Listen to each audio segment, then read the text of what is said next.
Una mirada con la otra visión. Un programa que difunde el evolucionismo anímico. Cuando hablamos de guerra no vamos a meternos a hacer un episodio explicando las últimas novedades, porque para eso tenemos noticieros, para eso también tenemos las fake news y las verdades que se transmiten por las redes. Es una oportunidad que Dios nos da para comprender las barbaridades que se hacen.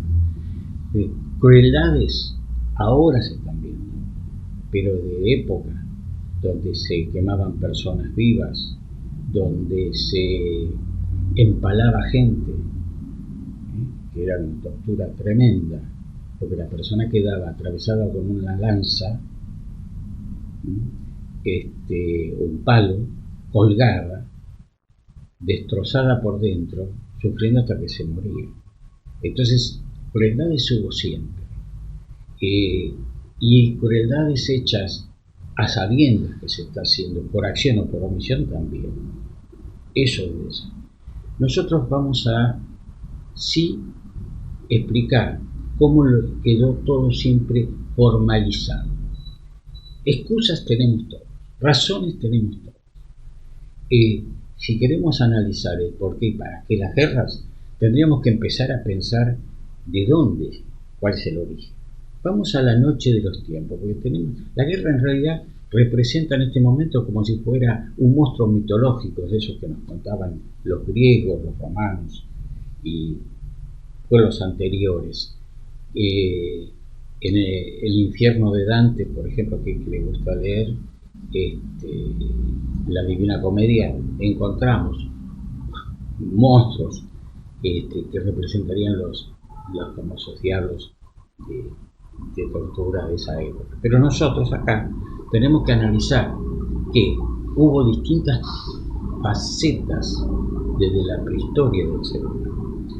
Las primeras razones eran por sobrevivencia, porque se necesitaban espacios vitales mínimos, las pequeñas tribus organizadas, y se tenían que defender el territorio y tenían que salir a cazar o alimentarse. Con la agricultura lo mismo, porque eran sedentarios, estaban bien, hacían lo suyo y después venían los enemigos, los atacaban y se los llevaban.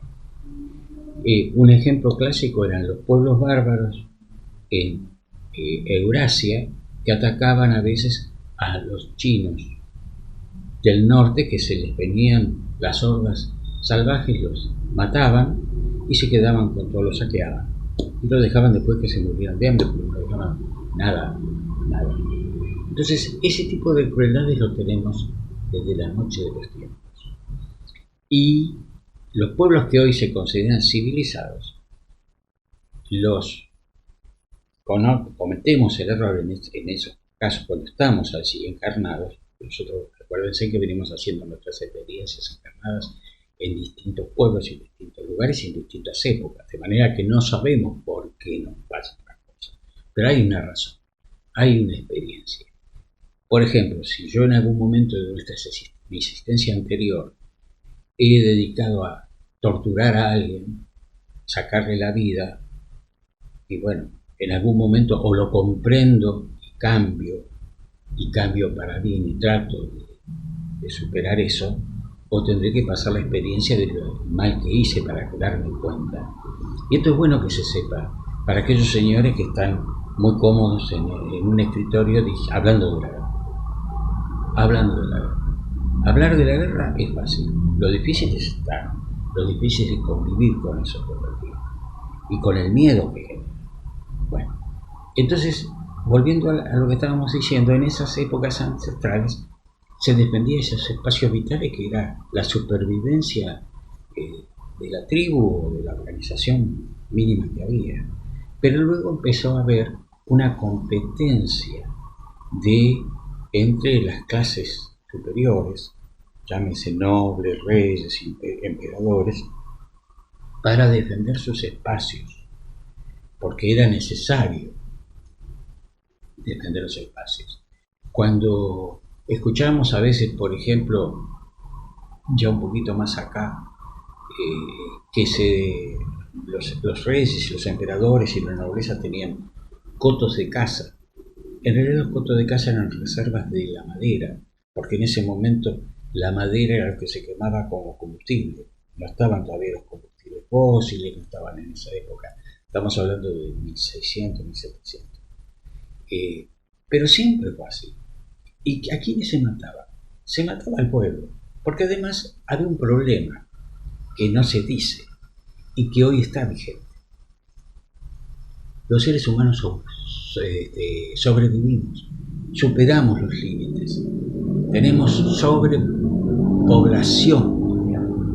Entonces hay que limitarlos. Queremos vivir mucho.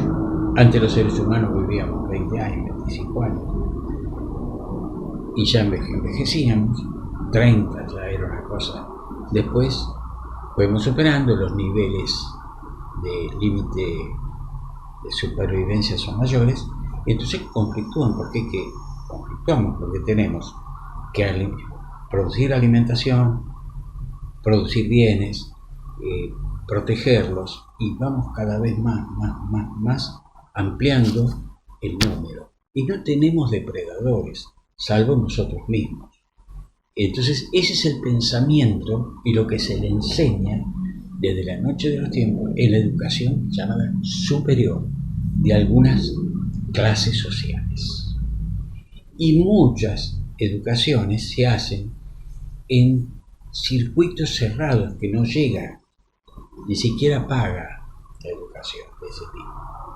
Y se le explica por qué hay que defenderlo, cómo hay que usar las cosas y cómo se le engaña a la gente. Miren, el positivismo de Augusto Comte sirvió mucho para descubrir y poder investigar cosas separadas de lo real, lo que vemos todos los días, lo que podemos analizar, lo que llamamos real, y el resto.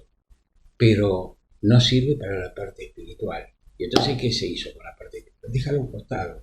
El que crea, y de paso, ya que está, podemos utilizarla para que a través de la misericordia, la tolerancia y demás, se calmen las aguas. Si no podemos calmarlas así, le damos represión. La represión también existe desde la noche de los tiempos. Reprimieron los emperadores del Imperio Ruso, los emperadores europeos, los virreyes en América Latina, los emperadores chinos. Al pueblo, si no se le puede alimentar, hay que limitarlo de alguna manera. Y entonces las guerras sirven para eso. Cuando descubrieron el África, descubrieron, entre comillas, más vale no lo hubieran descubierto, pobre. La saquearon, la dividieron, la pulverizaron y generaron conflictos internos de etnias que estaban conviviendo en paz de alguna manera, no todas, pero se podía armar algo. Incluso aquellos que iban en nombre de la paz hacían la guerra. Miren acá, por ejemplo, cuando se hizo la campaña para liberar a las pampas de los indios, iba la cruz adelante, y en nombre del Cristo se toleraban barbaries. Acá, cuando vino Colón, que descubrió América, y los conquistadores que vinieron después, no venían a pacificar nada, venían a saquear lo que podían, y eso es real. Y los pueblos que estaban acá, que estaban con menos posibilidad de defensa porque no tenían elementos para defenderse, iban con su inocencia a recibir muchas veces a aquellos que venían nuevos a conocerlos, y eran maltratados porque los que venían no eran ningunos instruidos, incluyendo los adelantados.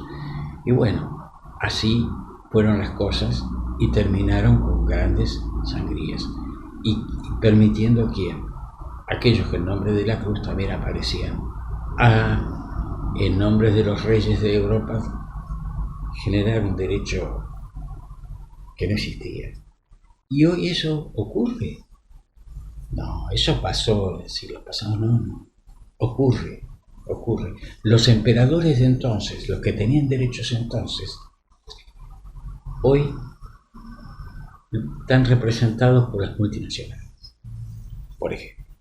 Y las multinacionales no quieren que África se una, no quieren que se libere, no quieren que nosotros nos liberemos, porque necesitan los recursos que están ahí y no los vienen a pedir, los vienen a sacar, comprando en liquidación las cosas. Está claro que es así. Es la violencia que hay, pero nos quieren convencer de que el mundo es así, que de la noche de los tiempos es así. Nosotros venimos diciendo, ¿cuántos años hace que el ser humano, Homo sapiens, está sobre la Tierra? A ver, y 350.000 años, más 2.000 años, 352.000, 360.000. Nada. En la Tierra está hace 2 millones de años. Perdón, 200 millones de años. Nada. Son segundos comparado con los tiempos sidereos. Nada. Entonces tenemos que ir aprendiendo por qué y para qué estamos acá. Y las guerras son parte de la imperfección del ser humano. ¿Se pueden evitar? Por supuesto, hay que dialogar. Hay que dialogar con ánimo y espíritu abierto. Y hay que tratar de transmitir paz. Va a costar. Posiblemente lleven varias generaciones, pero lo vamos a conseguir. Lo que pasa es que mientras sirvamos al Dios oro, que le seguimos rindiendo pleitesía, como privilegio de todo, ¿vales lo que tenés? Bueno, el que consigue tener mucho, lo va a perder en algún momento. Y el que no tiene nada, va a tratar de tenerlo cuando pueda. Eso desvirtúa el sentir y la verdadera significación de aprendizaje de esta escuela grande que es la Tierra. Tenemos que aprender, porque lo que nos vamos a llevar cuando morimos es lo que aprendimos, nada más. Hoy nos sorprende que muchas personas han sido quemadas vivas. En la guerra de Vietnam, Estados Unidos usaba, las fuerzas de Estados Unidos usaban en ese momento bombas de fósforo blanco. Cuando agarraba un cuerpo, una bomba de fósforo blanco, ni en el agua se apagaba. Se tiraban al agua y se iban hundiendo, quemándose. Eso lo dieron testimonio personas que estaban, los periodistas de guerra en ese momento, que los corresponsales, ¿no? Bueno, nosotros tenemos que tomar conciencia de esas atrocidades. No podemos decir, y bueno, yo con la mía, mi vida, total, acá no pasa nada. Sí pasa, nos compromete a todos. Estamos al borde de una guerra más grande. O comprender que tenemos que parar. Bueno, está en nosotros qué hacer. Vamos a hablar de las últimas guerras que se han vivido y cómo se generó la llamada Primera Guerra, Segunda Guerra Mundial. Esto que estamos viviendo ahora, que no es un intermedio, es como una tercera guerra y estamos por entrar en una cuarta. Tenemos que tener cuidado de eso. Pero siempre desde el punto de vista del evolucionismo, porque todos somos compañeros de camino. Incluso aquellos que se portan mal y hacen daño a otros, son ignorantes y van a ser sancionados porque van a ser echados de este planeta para ir a otros planetas más acorde con su estado de evolución. Ahí van a sufrir un destierro. Pero bueno, es lo que corresponde. O aprendemos o aprendemos. Nos veremos en el próximo. Una mirada con la otra visión. Un programa que difunde el evolucionismo anímico. Algunos de sus principios son la existencia de un orden natural que revela a Dios creador, todas las leyes naturales que expresan la evolución hacia la optimización suprema de nuestro ser. Nos enseña que las personas somos almas evolucionando hacia la perfección por medio de la pluralidad de existencias. Nos muestra la coexistencia e interacción de mundos habitados en el universo. Seguinos en todas nuestras redes sociales. Encontranos en YouTube, Instagram y Spotify.